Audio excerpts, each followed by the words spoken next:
আসসালামু আলাইকুম। আজকে খুবই কমন একটা বিষয় নিয়ে আলোচনা করব। সেই বিষয়টা হচ্ছে কমন কোল্ড।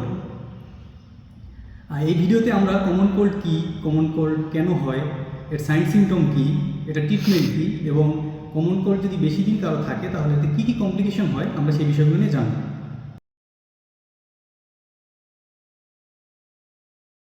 তাহলে প্রথমে শুরু করি কমন কোল্ড কী।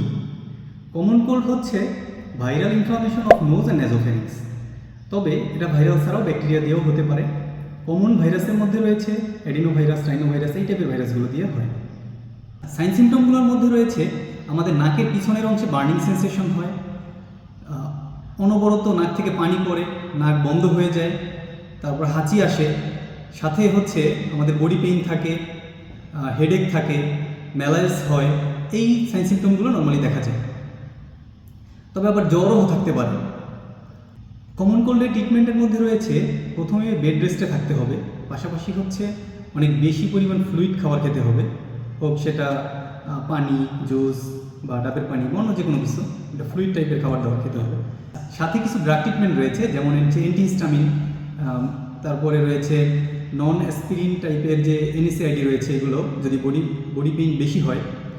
পাশাপাশি হচ্ছে নেজাল ডিকনজেস্ট্যান্ট ইউজ করতে পারে। তবে এটা মনে রাখতে হবে, কোনোভাবেই 7 থেকে 10 দিনের বেশি একাধারে নেজাল ডিকনজেস্ট্যান্ট ইউজ করা যাবে না। এছাড়াও আর একটা ঘরোয়া পদ্ধতি আছে, সেটা হচ্ছে স্টিম ইনহেলেশন। এটার মাধ্যমে অনেকটা বেটার ফিল হয় পেশেন্টের।